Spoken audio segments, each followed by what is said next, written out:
Olá, meus amigos, estamos aqui para mais um programa Adalberto Evangelista, que tem a premissa de levar a palavra de Deus de uma forma diferenciada, como também aproximar o poder público da comunidade joinvilense. E hoje nós estamos aqui para um bate-papo com a Jéssica Santana. Por favor, à vontade.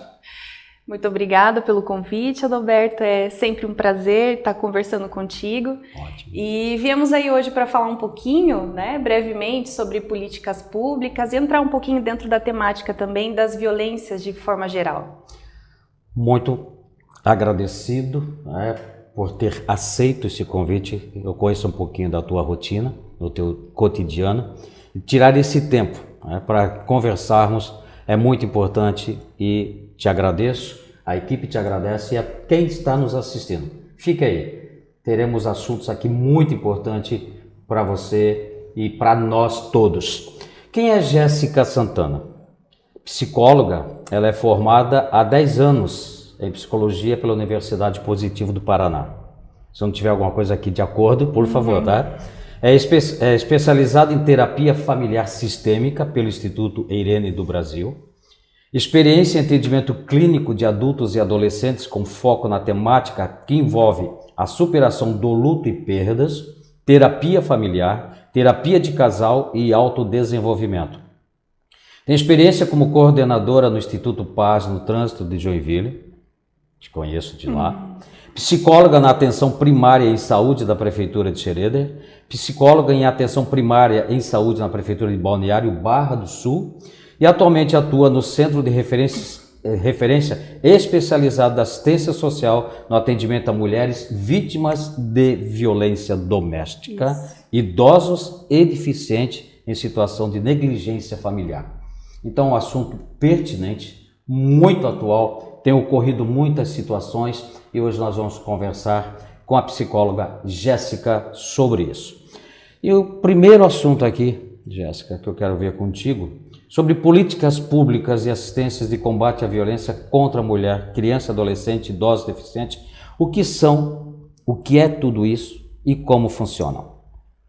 Então, Adalberto, a gente percebe que tanto a nível municipal, estadual, federal, a rede, tem se mobilizado já há um bom tempo para fazer o combate das violências, porque a gente pode dizer que é um problema epidêmico, Há uns 60, 70 anos atrás não se tinha tantas informações em relação a isso, porque algo que a gente percebe ainda hoje, a violência ela era muito naturalizada. Conviver com a violência dentro de casa era algo normal, Mas houve ali um momento e uma virada de chave realmente aconteceu quando foi instituída a Lei Maria da Penha, em que houve o reconhecimento e a criminalização dos relacionamentos abusivos e violentos. Houve então nas últimas décadas uma virada de chave para que o serviço público, o Estado começasse a se mobilizar para proteger a população que é mais vulnerável e acaba sendo aí vítima das violências, Então existe uma mobilização nas 3 esferas, nacional, estadual e municipal. E como eu havia comentado contigo anteriormente, existem as linhas gerais, existem as leis de proteção que vêm da esfera nacional e os estados que gerenciam os municípios e cada município fica responsável ali pelo fluxo do combate às violências. E assim, é muito interessante falar sobre a violência nesse mês especificamente, porque não sei se você sabe, mas nós estamos no Junho Violeta, Sim. O Junho Violeta, ele é um mês aí em alusão ao combate à violência contra idosos. Então, as instituições, as entidades públicas e também privadas fazem campanhas de conscientização, Eu acho muito importante essa palavra, conscientização e combate às violências contra idosos. Por que a palavra conscientização é tão importante? Porque às vezes as violências estão acontecendo dentro de casa e, como mencionei, é naturalizado. As pessoas não veem como uma violência, o idoso continua sofrendo aquela situação degradante muitas das vezes. Então, você tocou num assunto aqui e eu estou me perguntando e eu sei que quem está nos assistindo também está se fazendo essa pergunta, o que caracteriza violência contra o idoso? Você falou que está sendo, que é natural praticamente, né? Está naturalizado e tal, mas o que caracteriza a violência contra o idoso? A violência, não só contra o idoso, mas contra a mulher, contra a criança, contra o deficiente, ela tem diversas naturezas, né? Não existe só um tipo de violência, existem várias violências. Às vezes acontece uma violência dentro do ambiente familiar, mas às vezes eu me deparo com situações em que tem 4 tipos de violência acontecendo, né? Então vamos começar ali pela questão, por exemplo, da violência psicológica. Isso acontece com todos os públicos, como eu mencionei. A violência psicológica é aquela em que o agressor constantemente está fazendo uma depreciação da vítima, né? Então ele não chega a bater, ele não chega a dar um soco, mas desqualifica diariamente, rotineiramente a pessoa que está numa situação mais vulnerável. Isso tem profundos afetos na saúde mental, na percepção de identidade dessa pessoa. Então você mencionou idoso, vamos, por exemplo, vamos dar de exemplo, né? Todos os dias um cuidador, um filho responsável por aquele idoso fala que ele é um peso na vida da família, fala que ele tá ali só para incomodar, que ele já não presta mais para nada, para que tá ali?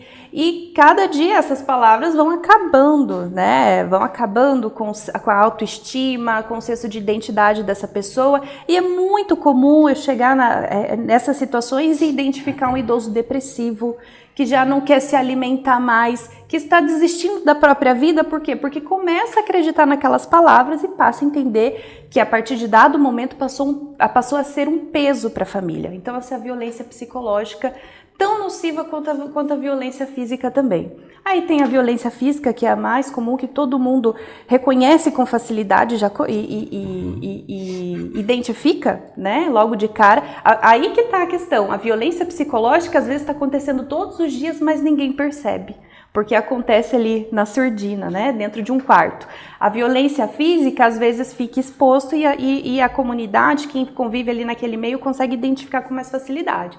Mas tem a violência física, tem a violência patrimonial também, que é quando o cuidador do idoso ou do deficiente se apropria do cartão benefício da aposentadoria e gerencia por conta própria, faz gastos para si mesmo. Então essa é uma violência patrimonial. Existe a violência também institucional, que é bem corriqueira, é bem comum, quando as instituições também, unidade básica de saúde, até próprios dispositivos da assistência social a qual eu pertenço, os funcionários, as pessoas que trabalham naquele lugar, desqualificam o atendimento também. Ah, tu veio fazer aqui, tu tá reclamando do teu filho, mas você tá de frescura também, né? Você poderia se esforçar um pouquinho mais. Então, existem violências institucionais. Então, violência medicamentosa, que é quando o cuidador excede na medicação para o idoso, ou pelo contrário, dá menos medicação do que deveria. Isso também é um tipo de violência. E uma violência também que às vezes é contra o idoso, pratica contra ele mesmo, né? Isso é muito comum, eu pego direto. Que é a autonegligência. Isso é bem comum, mas daí não tem como criminalizar o idoso, porque ele é um agressor e vítima ao mesmo tempo. Mas é só para deixar aí como que existe, né, tipificada essa questão da autonegligência. Mas você falando, como é que, claro que a violência física, o vizinho pode ouvir, pode ver, vai se encontrar com o idoso, com o adolescente, seja com a idade que for, vai ver as marcas, então fica fácil denunciar, ou facilita a denúncia. E nas outras questões, psicológica, por exemplo, como é que alguém pode ver isso, como é que vai fazer essa denúncia como psicóloga, ou talvez aí o próprio vem e fala, aí é detectado. Como é que é feito isso, Jéssica? Então, esse tipo de violência, ela realmente é bem mais complicada de se detectar. Imagina, né? E aí vamos passar para os outros públicos também, não só o idoso, mas uma criança que está todo dia sendo submetida à violência psicológica também, que ouve as mesmas palavras de desqualificação e depreciação, ou então até abusos sexuais, né, que não são visíveis, porque nem todo abuso sexual, que também é um tipo de violência, nem todo abuso sexual deixa marcas, é mais difícil de detectar, de fato, né? Então, é uma situação... É complicado. Por isso que quem convive com essas pessoas precisa ficar muito atenta ao que ele fala. Mesmo que seja mais difícil, eventualmente esse idoso recebe uma visita. E nessa conversa que o idoso tem com essa visita, ele deixa soltar alguma coisa. Né? Ele fala, porque meu filho pega meu cartão e eu nunca mais vi desde que pegou. Pronto, essa visita que pode fazer alguma coisa já tem uma pequena informação que ela pode passar adiante, ela não precisa guardar com ela, né? E a criança a mesma coisa, às vezes a criança tá lá, ela nunca fala nada sobre um abuso que ela vem sofrendo dentro de casa, mas às vezes está na interação ali com a cuidadora ou com a professora e ela fala assim, porque... Papai ontem estava me dando banho, e papai, tá, gente? Muitas das violências sexuais acontecem pelos próprios genitores, é difícil, mas é realidade. O papai estava me dando banho e ele passou o pipi em mim. Ela solta uma frase. Gente, se quem ouvir essa frase não fizer algo com essa palavrinha, isso pode passar batido, né? E essa violência continuar acontecendo lá por muito, muito tempo. Então, assim, é mais difícil de detectar, mas pequenos sinais sempre são dados. Quem ouviu é que precisa se responsabilizar, então, e passar adiante. Por quê? Porque a proteção dos mais vulneráveis não é responsabilidade apenas do Estado, mas da sociedade também. Isso está previsto em lei. E como é que a sociedade se responsabiliza? Por meio da denúncia. Senão não vai ficar sabendo, né? Senão ninguém fica sabendo. O Estado não consegue intervir, né? Então, o número de violência notificado já é alarmante. Se a gente abrir aqui os dados, as informações do registro de violência contra todos esses públicos, a gente já tem um número assustador. Mas ainda assim nós temos certeza que os dados são subnotificados. A quantidade de violência é muito maior. É que até para uma criança... né, que ela vem crescendo no lar, juntamente com seus genitores, né? Para ela pode ser natural, né? Está acontecendo ali, bom, é natural, está acontecendo isso sempre, é feito assim, deve ser normal isso e natural, meu papai fazer isso, minha mamãe fazer isso, meu irmão, meu tio, meu avô, que se ouve muito hoje, né, Jéssica? A mídia, o jornalismo, essas questões de serem flagrados. E a maior parte, eu acho que da violência é dentro do próprio lar, né? Dentro do próprio lar, a grande maioria, infelizmente. Atualmente eu trabalho especificamente com este público violado, então a gente tem acesso a diversas situações, né? Então você mencionou a questão da naturalização. É bem comum chegar para a gente casos em que as crianças são violadas pelos parentes, pelo genitor e às vezes com o consentimento de uma mãe, por exemplo, né? E aí a gente vai ouvir essa mãe ela também foi abusada na infância, não uma vez e não por uma pessoa, mas por diversas pessoas, né? Então, para ela acha aquilo ruim, lógico que ela não acha que é bom, né? Ela acha aquilo ruim, mas ela acha que é normal, né? Aconteceu comigo lá no passado, então vai acontecer, eu sei que é normal. E tem outro fator também, né? Como essas violências são praticadas pelos genitores, às vezes, e esses genitores são os provedores da casa, da família, esse também é um outro fator que impede que aquela pessoa que deveria proteger não leve uma denúncia adiante, né? Então, por isso que as campanhas de prevenção são extremamente importantes, como o Junho Violeta, e daqui a pouquinho a gente vai ter o Agosto Lilás, que é o combate à violência contra a mulher. Nós tivemos o mês passado o Maio Laranja, que foi o combate à violência contra crianças e adolescentes. Essas campanhas de prevenção é extremamente importante, por quê? Porque é o que conscientiza as pessoas, no particular, de que essas violências não podem ser naturalizadas, não podem continuar acontecendo. E violência não é apenas aquela que deixa a marca, né? As pessoas precisam estar conscientes que as feridas emocionais, as feridas que não se vê, são tão destrutivas, são tão mortíferas, eu diria, né? Quanto a violência física. Aquele que vai fazer a denúncia, né, que percebe alguma coisa, não leve como sendo um fofoqueiro, né? Não de forma alguma está fazendo uma fofoca, pelo contrário, está salvando um futuro, está faltando vidas, salvando vidas.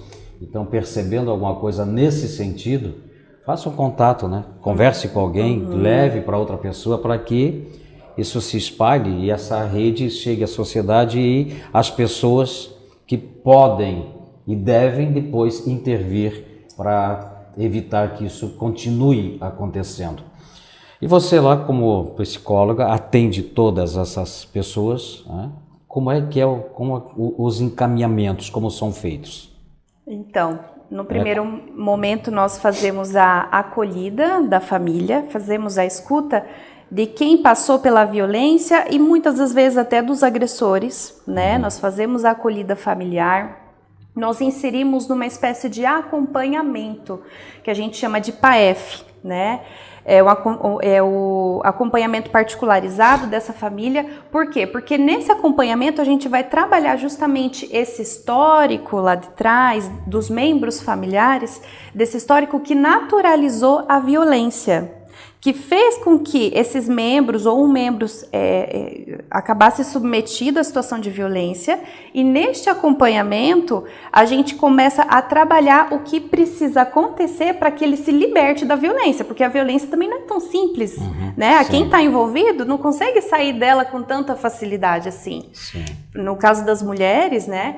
A gente percebe um ciclo que a gente chama de ciclo da violência. A mulher, ela sai do relacionamento abusivo, daqui a pouco passa um mês, passa 2 meses, na hora que a gente percebe, ela voltou no relacionamento abusivo. Muitas das vezes com o próprio agressor ou com outro agressor que ela conheceu, mas que tem as mesmas características. Então, no acompanhamento, a gente auxilia ela a perceber o que ela, de repente, tem ali no histórico, mecanismo de funcionamento que faz com que ela permaneça nas violências, né? Então, no trabalho da assistência social é algo nesse sentido, né? A gente trabalha na orientação, na superação e para que o próprio indivíduo tente sair da violência, né? Perceber o que mantém ele ali. Em linhas gerais, né? Quando existe a necessidade, a gente faz encaminhamento para a rede, e o trabalho em rede ele é muito importante, porque tem pessoas que acham que em caso de violência é só a polícia e assistência social que atua. Não, nós precisamos trabalhar com toda a rede, nós precisamos trabalhar alinhadinhos com a educação, precisamos trabalhar alinhados com o setor de desenvolvimento, empregabilidade. Por quê? Porque às vezes o emprego é o que vai promover a autonomia para uma mulher que sofre violência e não consegue se ver sem um agressor, né? Nós precisamos ter uma parceria muito alinhada, muito ajustada com a saúde também. Então, nós não trabalhamos sozinhos. Nenhum setor público, né, dentro da rede consegue fazer um trabalho bem feito se quiser fazer sozinho. Então, a gente tem ali o nosso planejamento familiar com essas famílias, independente da violência, né? E também trabalhamos alinhados com a rede para fazer os encaminhamentos sempre que necessário. E nesse período aí, como é que fica a questão do agressor? É que ele não vai participar das reuniões. Ou ele é tratado à parte, ou é deixado... Como é que faz esse desenvolvimento aí? Fiquei curioso com isso agora. Tudo depende, né? Sim. Tudo depende. Eu falo em linhas gerais, assim, parece que tem uma receita padrão para todas as famílias. Não, cada família é de um jeito e a gente vai adaptando o serviço conforme as características. E no aspecto do agressor é a mesma coisa. O nosso foco não é deixar o agressor de lado, né?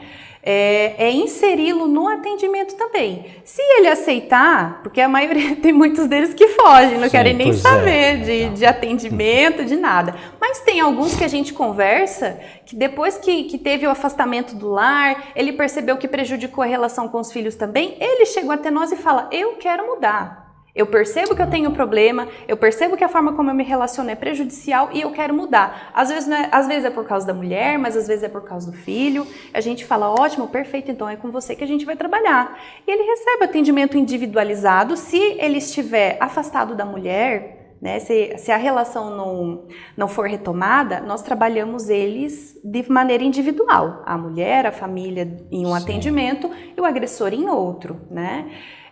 Mas se eles retomarem o relacionamento e voltarem à convivência normalmente, nada impede que a gente faça o atendimento do casal, que a gente faça o atendimento individualizado, mas aí com foco na convivência familiar, né?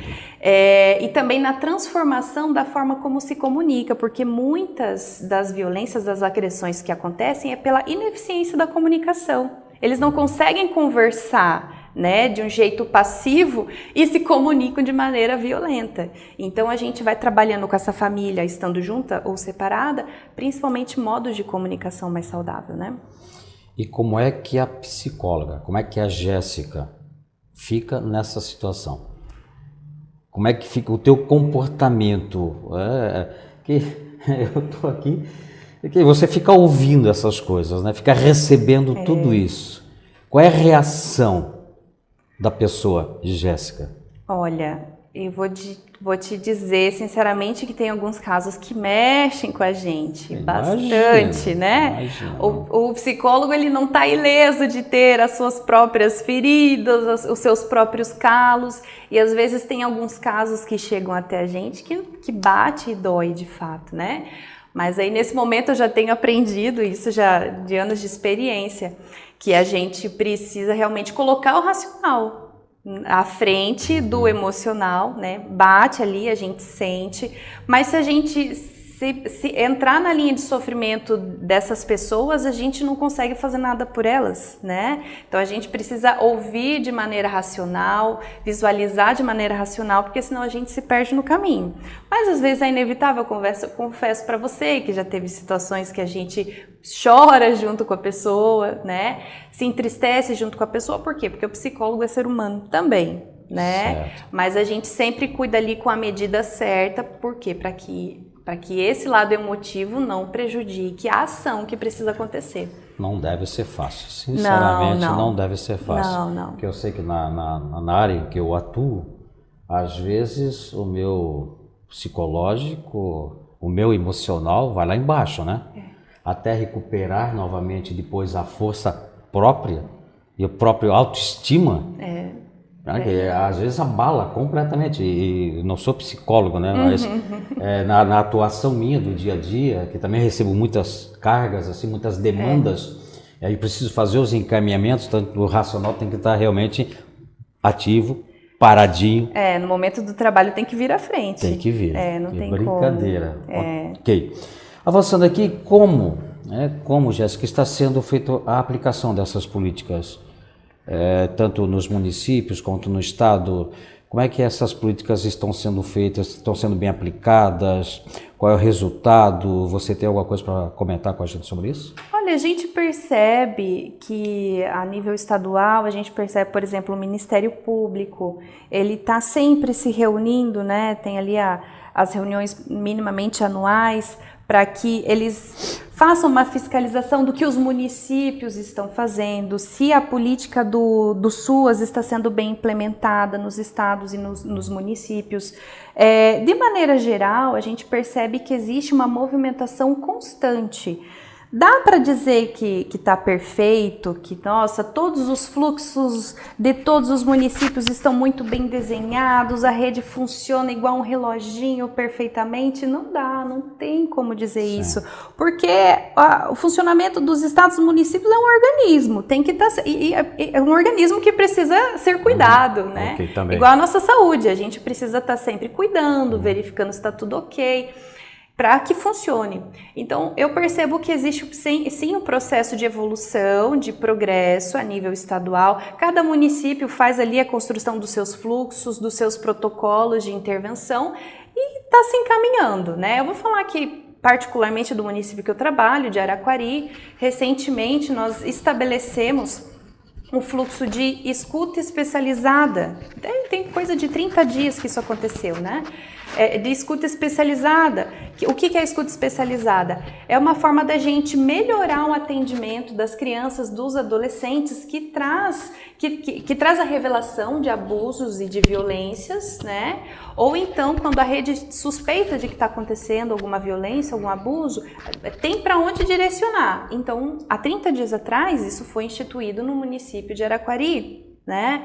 Aqui em Joinville deve ter algo parecido também acontecendo. Então, assim, cada município tem se organizado, tem se encaminhado para que a gente consiga ser mais efetivo na proteção. Tá perfeito? Não tá? Mas o processo é assim mesmo, a gente vai tentando, né? Certo. Falamos já algumas coisas aqui, o nosso tempo voa, é brincadeira, como voa. Algo que eu não te perguntei, algo que você não colocou, que queira ainda expor aqui para quem está nos assistindo? Sim, gostaria muito de deixar reforçado os canais de denúncia, né? Nós temos um canal que é excelente, que é o Disque 100, é só você discar 100 e você consegue fazer a denúncia de qualquer tipo de violência que seja identificada. Então, público mulheres, LGBTQIA+, deficientes, por questões de racismo, crianças, idosos, você pode fazer denúncia no Disque 100. O Disque 100 ele é uma central instituída pelo Ministério do Desenvolvimento Humano, então é a nível federal mesmo. Então, essas informações vão lá para cima, eles avaliam as informações e distribuem para os equipamentos que vão poder agir, que vão poder fazer a proteção, né? Certo. Então, o Disque 100, a gente recebe ali no CREAS e também na Delegacia Civil de Araquari as denúncias. Então, o Disque 100 é um canal de denúncia. Violência contra o idoso pode ser Disque 100 ou Conselho do Idoso. Violência contra a criança, Disque 100 ou Conselho Tutelar. E a violência contra a mulher também, Disque 100, ou então tem as DPCAMs aqui em Joinville, né? As denúncias podem ser feitas lá, a própria mulher pode procurar a DPCAM também. Na DPCAM pode ser solicitado, fazer o registro de boletim de ocorrência, solicitar medida protetiva para afastamento do agressor, isso é bem importante também, né? E acredito que seja esses os canais de denúncia. Se a violência estiver acontecendo no momento, no ato, pode ligar também para a Polícia Militar, né? Para que a intervenção seja feita naquele momento, na hora. Ok, te agradeço. Muito obrigado por ter aceito o convite, por ter estado nesse período conosco aqui, e deixo à vontade para tuas últimas palavras aí e se despedir. Imagina, eu que quero te agradecer imensamente pela oportunidade, pelo convite, e como eu falei lá no início, né, esse assunto é algo que não pode morrer, a gente precisa estar constantemente conscientizando as pessoas sobre o que é violência, para que a gente consiga minimizar o máximo possível, ser eficiente na aplicação das nossas políticas, né, então agradeço. Muito obrigado. E a você que está nos assistindo, vem coisa boa por aí. Fique ligado nas nossas redes sociais. Um abraço e fiquem todos com Deus.